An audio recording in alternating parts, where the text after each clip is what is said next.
The following is a special presentation of the PDF Sports Network.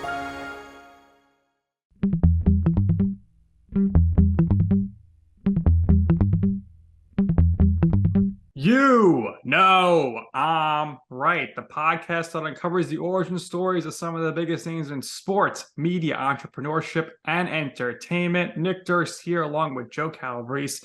And Joe, on our show, we're used to talking to wrestlers, or we're used to talking to entrepreneurs, or we're used to talking to sports players. But on this show, we got all that in one. We got a 24/7 champ with us, Andre the Giant, Memorial Battle Royal winner, someone who has an MBA. He's an entrepreneur. He played college football where he set multiple strength and speed records, played in the preseason for the NFL, and he's the host of TMZ Sports. Why don't you let everybody know who we have with us here today? If you haven't heard about him, you need to get hyped right now. We're very, very, very happy to have him on. You might know him from WWE. He's Mojo Rawley, still uses Mojo, but his real name is Dean Muhtadi. Dean, what's up, Playboy? Fellas, I'm hyped up, bro. That intro was something else. I'm going to be here with y'all for a while after that one.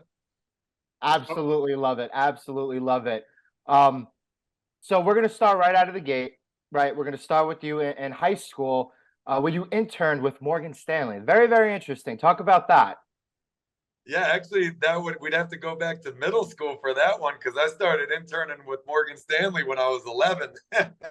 But I actually had an aunt that worked there, and she was a branch manager at the DC offices. And pretty much I would go in and see her and work with her. And it was like, I'm 11, so I'm like filing and copying and whatnot. So I literally went in there. She always loves telling this story, thinking I was going to start handling people's money and doing trades and stuff. Some punk kid. But it was, I had to walk small and, start small before I got going there. But one thing that was cool is I got to kind of sit in on some of the client meetings, some of the branch meetings, and just kind of be immersed into that world, that culture, and see what that experience was like, So when I was doing business classes later on in school, I understood what we were talking about. I had some firsthand knowledge there that I could actually apply what I was learning to. So just kind of that exposure was fantastic, and ended up staying with Morgan Stanley even through college, I want to say, for whenever I would come home, even if it was like a couple of weeks or a month, I'd pop in and get some hours in, make a little bit of money, but also kind of try and stay in that world a little bit to minimize that segue later and kind of go smoothly into that world, which I very nearly did twice, actually. Yeah, academics, obviously huge for you, and you did very well in school. When in high school did you realize that you could potentially get a scholarship for college? And when did you also realize that you had a chance to play college football?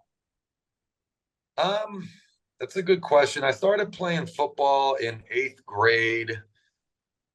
You start playing and you wish, you hope, you dream that it's going to lead to, a college spot. At that point, I don't know what was more appealing, the thought of having a scholarship and not having to figure out how you're going to play for school, or actually be there and, being able to play in the big games on TV. When you're a little kid, it's maybe it's both. But, I started playing my first couple years, and I could see the progress that I was making in the sport. And, I became my school's, I was the only freshman starter we had, I know, at one point. My coaching staff's first ever, but I'm sure there was somebody prior to then. Coaches always say first ever, but that's just first they can remember. You can't always document those things.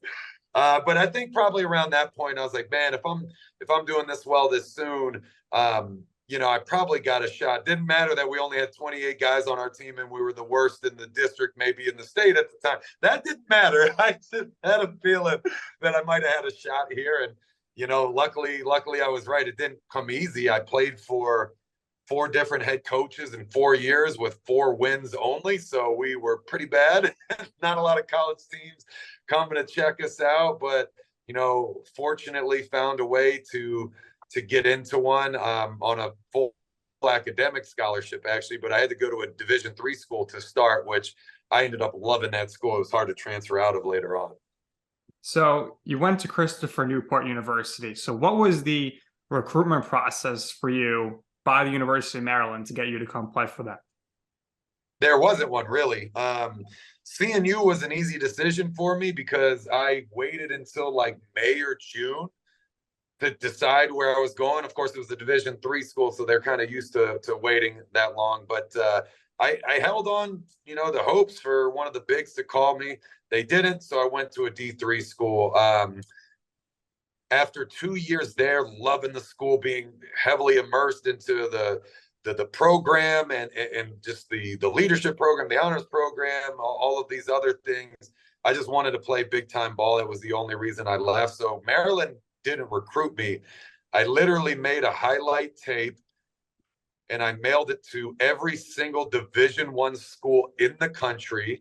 And then I got a phone book and I called every single coach on every single Division I team and left them a voicemail every single week until somebody called me back. And I knew coming in as a Division III guy, no D1 school was going to be interested. I knew for a fact no one was going to give me a scholarship. I could have been the best Division III player in the country. I don't think any D1, like major D1 school, would have given me a scholarship. But I just wanted to be the guy that whose name popped up in the meeting, that the D-line coach was like, my goodness, this freaking kid will not stop calling me. And then the O-line coach goes, dude, I know that name. And then the recruiting coordinator goes, bro, he called me too. Where every coach on the staff goes, this is the most annoying kid that I know on the planet, but I like that. Let's give him a shot if he wants to be here that bad. And I had it narrowed down to UVA, UConn, and Maryland. Took a visit to Maryland. That's all I needed to see. I mean, I'm from Virginia, but that DMV area, Maryland was always the hometown school, 30 minutes away, always wanted to be a Terp. Took that opportunity and ran with it. Joe, I think Mojo here, he really worked the phones. He learned that at Morgan Stanley. So I think that all paid dividends for him. You got some early sales experience over there. Seeing those phones all day, I got used to it. So you got your MBA from the University of Maryland. At the time, what were your career aspirations, and what did you think you were going to do after college? I wanted to be prepared for anything, so I graduated with my bachelor's early so I could start my MBA while I was there, which was a whole other process. I think I became the youngest person to ever get accepted into the program then. I think it was that Morgan Stanley experience that allowed them to check the box on professional experience for me, because I think they used to want like 7 years experience or something before you come into an MBA. So I was prepared to go back to financial services if football didn't work out, but I really did want to give football a shot. You dream of playing in the NFL like through college and high school, and you want to see that come to fruition. So I wanted to give it my best shot and do everything I could. My senior year was good enough, I thought, to get me a shot. Obviously, it ended up being correct. Didn't get drafted. I ended up tearing my hamstring right before my pro day, where I was going to be able to show out and show off all those numbers that I had worked so hard to produce in the weight room and on the track and whatnot. But got that undrafted shot, a tryout opportunity actually with Green Bay. That, thank goodness, that worked out. But there was no way I was leaving that weekend without getting a contract. I was willing to do whatever it took. I killed myself that weekend, and thankfully it worked out. But I was an undrafted at a position where we had a first round pick and an excess of players for their first year, going from a 4-3 to a 3-4. Knew the writing was probably going to be on the wall there, and it was. I played awesome in the preseason. Didn't matter. I wasn't the guy that was invested in, so I got released. Spent the whole season at home thinking it was over. So I signed a contract with Merrill Lynch to start in financial services. I was supposed to start on a Monday with them. That Friday, the Arizona Cardinals called as soon as they were eliminated from the playoffs. And I signed with them and put Merrill Lynch on hold. And I went back to the NFL, and I thought I finally had this opportunity that I've been looking for my whole life, playing in an aggressive defensive scheme, which I had never been a part of, and just a great fit. Knew I was going to make that team, and then blew out my calf in camp, and that was that. So signed that contract with Merrill Lynch again, thinking it was all over, because I was out for 18 months with that injury. Somehow came back, and then that's eventually when we went into WWE. So it was kind of crazy. I really didn't know where I was going. I just wanted to keep grinding, keep building up every aspect of my life, doing whatever I could to prepare myself for my future, and just, let fate decide the rest, I suppose. So if you didn't get the calf injury, you would have made the roster. What would your playing time have looked like there? It's hard to say. I knew for a fact they were going to keep me. I remember them telling my agent, actually, I was Darnell Dockett's training partner at the time, and he was our perennial Pro Bowler, 3 sacks in the Super Bowl. I think he was on like a 4-year, $48 million contract at the time. He's the best defensive tackle in the NFL. And, he was big brother Dockett. Like, he always looked out for me. We were training partners in the off season. And I remember them telling my agent, they're like, even if like Dean doesn't even have to be good, like he can just be like barely average, and we'll keep him just to keep training with Doc, So I was like, all right, well, we have that. That was cool. But then I went in and I had a really, really strong OTAs, and I think they were going to have me playing like goal line fullback, and they were factoring me into all these packages. And I was literally playing the best football of my life at my strongest, my fastest, my biggest. And, it was really going to be a good situation there. But again, I got hurt. So who knows if I would have been able to get a starting position, be a backup, or even if it would have been on practice squad. But I know I would have been there if I didn't have that injury. But things happen for a reason, baby. Yeah, no doubt about that. Everything seems to work out in the right way. And sometimes it's just a matter of, where you are at the right time. And you were at the University of Maryland at the right time. You met Dan Gronkowski, you met the Gronkowski brothers. We had a few of them on our show already. And they talked about the great friendship you guys had together. And they kind of said maybe they had some influence in you heading towards the wrestling career. Is that accurate? That is absolutely accurate, and I'll give them all the credit in the world for it. Being a wrestler was the first thing I ever wanted to do when I was a kid, watching every single week. I went into football because you can't sign up for pro wrestling when you're in grade school, so you gotta do something else for a while, and then football took off, so I went that route. But I always wanted to be a wrestler. They knew that. What I didn't know is that their dad was college roommates with Mike Rotunda, the IRS man from WWE, who was a coach and producer at the time. So we were sitting around watching wrestling one day, and Raw or SmackDown, I can't remember which, but we were watching. I remember one of the brothers being like, dude, why are you not a wrestler? Like, screw football, you should be a wrestler. It's like, man, I would love to be a wrestler. Where the hell do I sign up for that? Like, it's not like football. There's a track. You go high school. If you're good, you go to college. If you're good, you go to the end. I don't know a thing about how to get into this business. I'm not going to go start in the indie routes. I don't, that's going to take 10 years. I had a whole football career under my belt. Like, I don't know how this is going to go. Mr. Gronk steps in. He's like, dude, I'll make a call. So he calls Mike. He sends him all my information, my stuff, some of the more entertaining videos I had at the time. And that was that. They took us backstage at a live event in Buffalo. We all went and sat front row. I think the main event was Cena and Kane in a no DQ match. I saw Dolph Ziggler have a wildly entertaining match that day. I met Ryback, who, looking at this guy, I was like, this is one of the biggest people I've ever seen him. He looks way different than a football player, bro. This guy's ridiculous. But I saw these people and got to meet them, and everyone was so friendly. And I was like, man, this is awesome. This is a brotherhood too. I love this environment. Obviously, it's what I want to do professionally. And that was that, man. They signed me on the spot and brought me into FCW and got me going. But yeah, that all came from that initial Mr. Gronkowski introduction.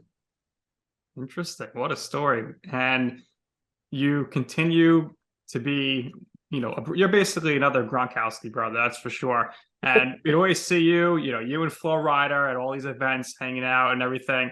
But what was more wild, the Gronk cruise or the Gronk beaches? Oh, the Gronk cruise.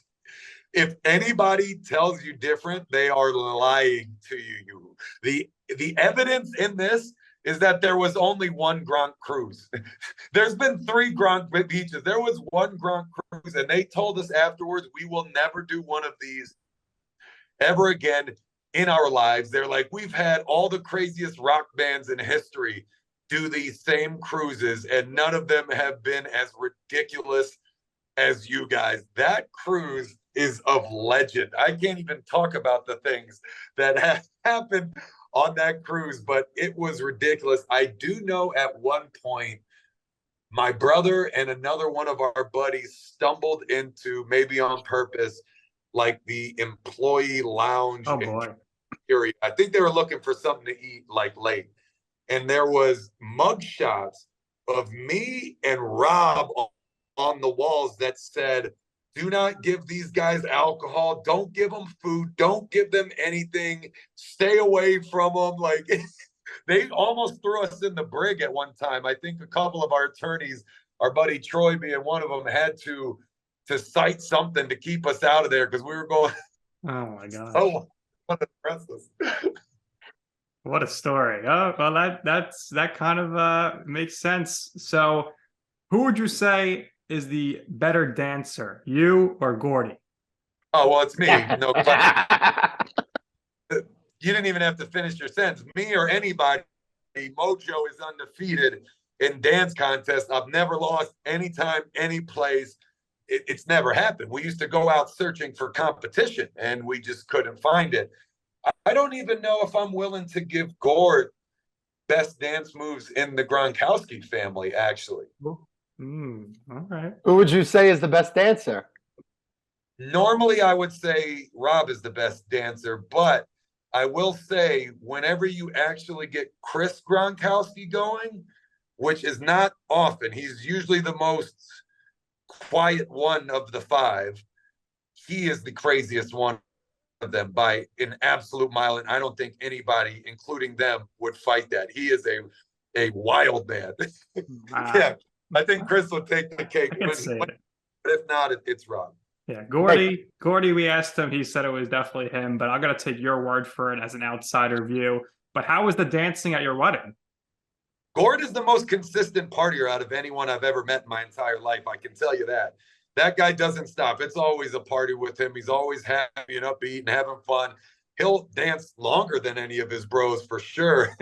He'll keep going for days on end. But yeah, that's how I break that down. The wedding, though, the wedding was a dream come true. Obviously, I'm a little biased since it was my wedding. But we broke it down at the wedding. It was pretty crazy. It was not I always thought I was going to have like this massive wedding that was just this full-on party. You know, when you marry somebody, sometimes they have a say in how their wedding goes as well. So me and Grace tried to meet in the middle on this one. We got married in Florence, Italy, and we did the whole thing on like 7 weeks notice. We had this whole plan to do this big New England wedding, but we just could not figure it out with the venue. They were trying to make us have this cookie cutter, vanilla, boring ass wedding. And I was like, absolutely not. And we were able to do a wedding at a 5-star L hotel, which is a difference than a 5-star L or a 5-star hotel, apparently, 5-star luxury. We did a week there at this mega place for the same price as 4 hours at this venue we were going to do at Connecticut. That the deciding factor was that the place in Connecticut wouldn't allow us to extend the dance floor. That was the final straw that broke the camel's back, where I was like, screw this, contract's out the window, forget it, we're going somewhere else. And we went to Italy, and a bunch of our friends flew out on essentially no notice and canceled plans, and that dance floor was rocking. I think that night the MVP of the dance floor might have been the former Sasha Banks, the current Mercedes Monet. She went absolutely ham. It was a sight to see for sure. Nick, and here I thought partying down the Jersey Shore was something, right? It's different. It's a different thing. I think you got to get Mojo to DJs with you one day. Absolutely. Mojo, my friends and I, we're experienced down the shore over here, so we know the best places to go. If you're ever in Jersey, let us know. Let's do it, buddy. I think Joe was with Enzo at Enzo Amore at DJs. Enzo Amore showed up once on a Sunday fun day, and we were there, and I was with my friends and my cousin's friends, and Enzo was on stage, and he did a little bit, and one of my cousin's friends actually sold the Stone Cold Stunner on the DJ stage from him. Say, hell yeah! Hell yeah!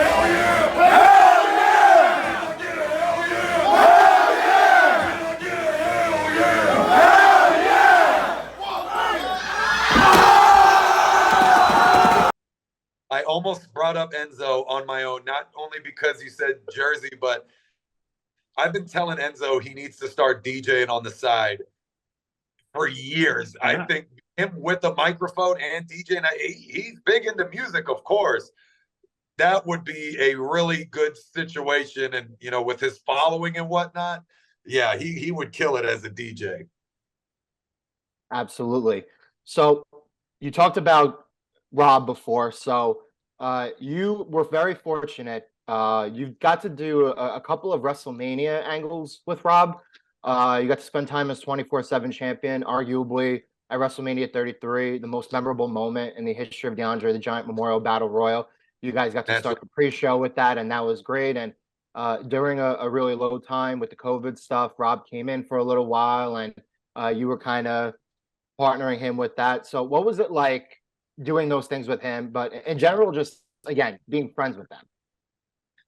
I mean, those guys are brothers to me. We all came up together for years. If any one of us had a day off, we had a group chat. We just throw it out there. I got a day off. Where am I flying to? And that's how every trip went. Like we all vacationed together, went partying together for years all over the country.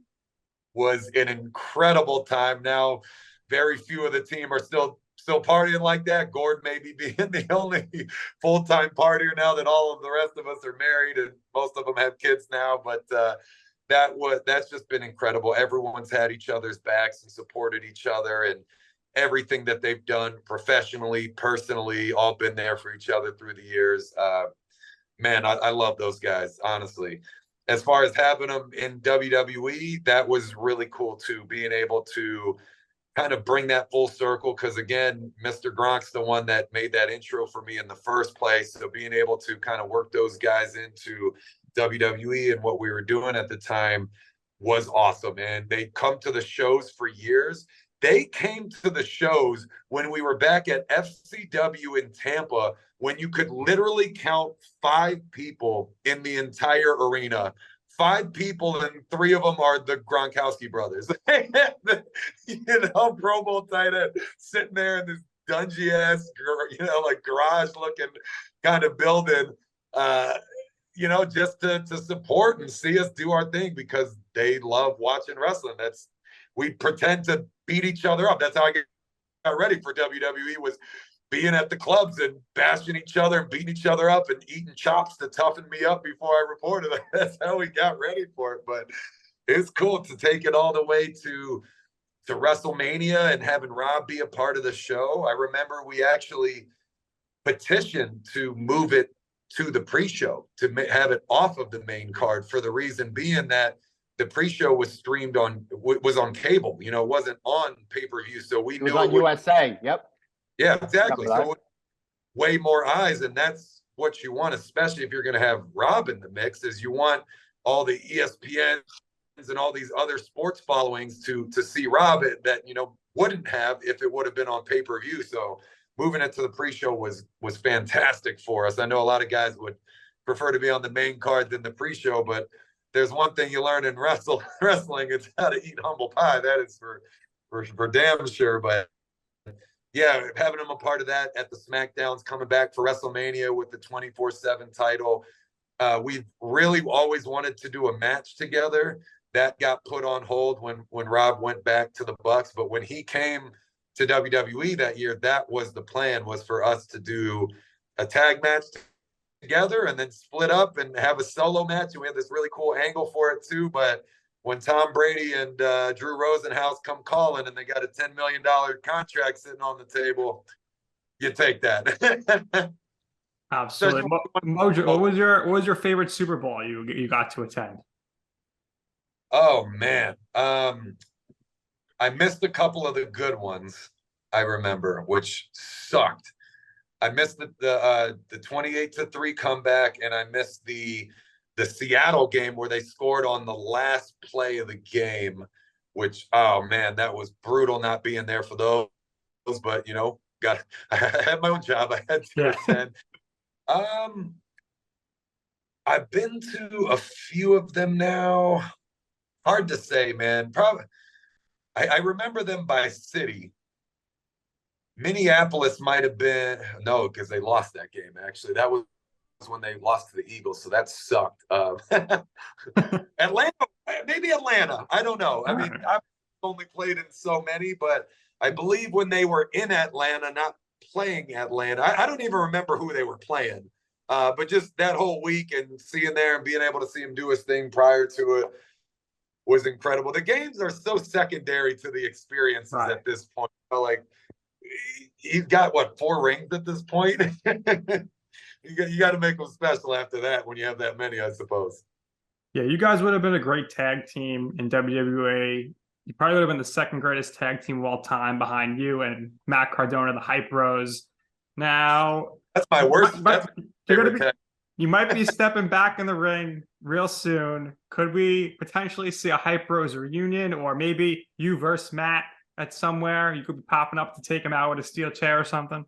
You better believe that if we're bringing this thing back, it's not to team with each other. We did that dance. We both have very publicly stated, look, we were given that job. We tried to do the best we could with that job. When it comes to wrestling, Matt and I see everything just totally opposite, which made for some fun at one point. I'm sure we could have done a lot more with that we didn't actually get to present to the fans. But yeah, if we wrestle again, it will absolutely be against each other. Matt's done some incredible things in his career. Honestly, I think he's hotter now than he ever has been.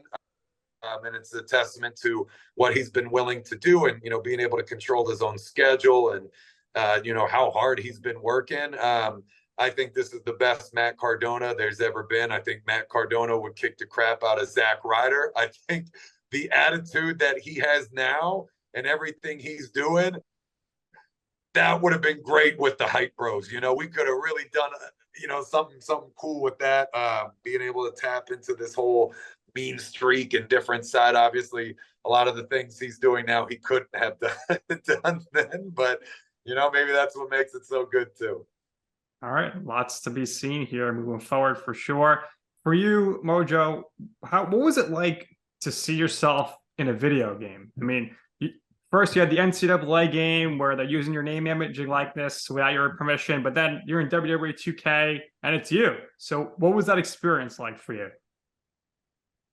I mean, that had to be one of the coolest parts about the job. I mean, I hate to say, you kind of get used to it as it goes on, and it's less fun, and you want to make sure they have all of your moves right and got all your stuff in. But the first one, man, that to be a video game character that your kids can play as you later, your buddies, fans, that was awesome. I think even one year I got to be in the game wearing Zubas, which was so cool because I only wore Zubas on TV for a month or two, I think. But that was awesome. I mean, that's one of the perks of the job. It's one of the things that makes being a pro wrestler better than being a pro athlete of any other sport. I mean, you could be Tom Brady. Being a wrestler in a WWE or AEW game is so much cooler than being Tom Brady in an NFL game. You got your whole personality unlocked. It's you on an individualized platform. It's so much better. So that was cool. I mean, that's way cooler than being in the magazines and the books and the trading cards. I mean, the video game was where it was at. Mojo, who is a wrestler out there right now who doesn't get enough credit for their tremendous skill set and work ethic? Somebody who's underappreciated a little bit. Oh man. I know there's a bunch to choose from. It's really hard to dig that out. For years, I've said I always thought that Samoa Joe was one of the most underrated.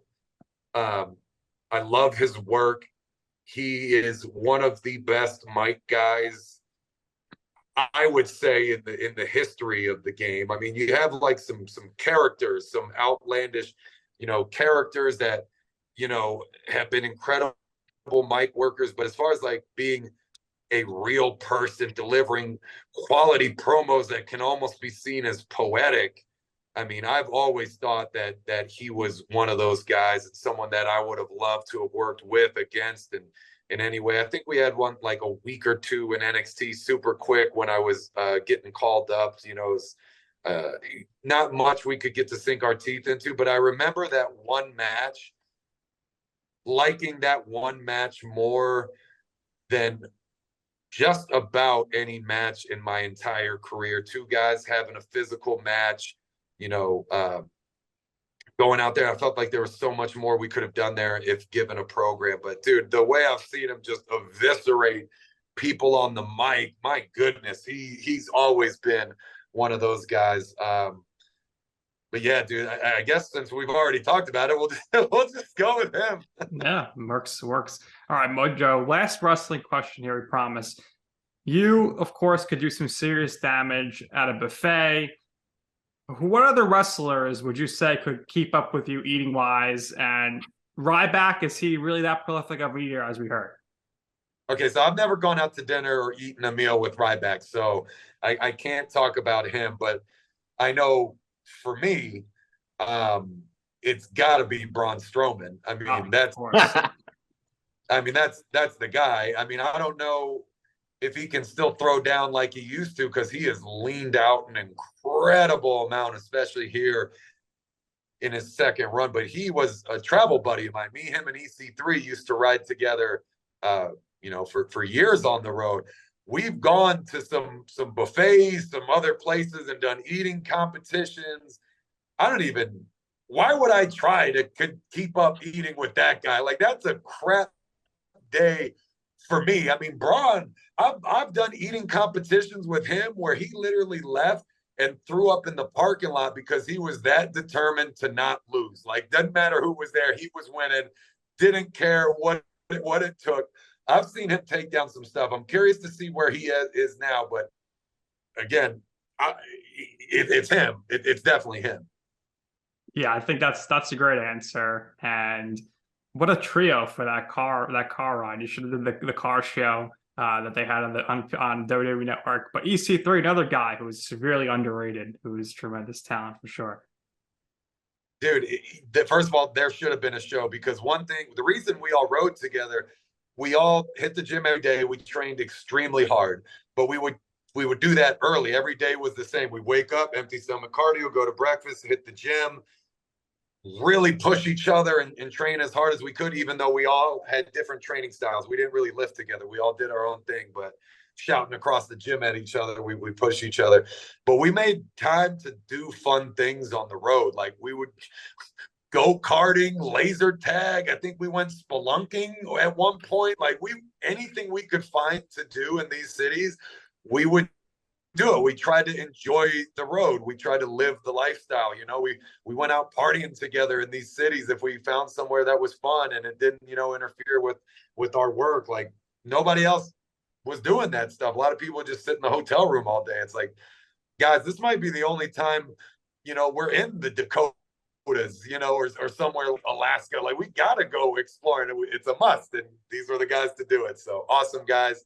And yeah, to your point, EC3, incredibly underrated talent, just such a hard worker. The things that he's been doing with Control Your Narrative, talking about it from a business perspective, the amount of hours that he puts in, and the scripts and the creative that he comes with, and the editing and creating this this whole entity and putting on, he's a booker and a promoter as well. Like, man, I don't know how that guy's like can even function with all the stuff he's been doing, and I've been able to see some of it.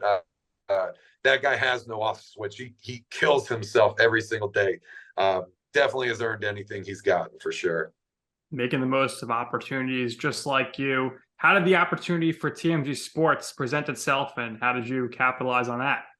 Well, funny you asked that, because I actually got to hop off here to film TMZ here in just a couple of minutes. But TMZ was awesome. I kind of became one of their resident WWE guys for a while. They'd have me on the show, every 3 to 6 months or something to talk about wrestling or football or, who knows what else in between. And I always loved working with those guys and chatting with them. And literally the second I got out of WWE, they were the first interview I did. They were my first call, and they offered me that job. They actually told me that one of the reasons they had me on over the years was to scout me out, to kind of keep that relationship alive, because they knew they wanted to offer me the job as soon as I got out of wrestling. So that meant a lot to me, and that has been one of the most fun jobs I've ever had. I don't even feel like I work with them, but it's awesome talking sports lifestyle, being able to talk about football again, but all sports. My co-host Babcock is a wizard. That guy's awesome.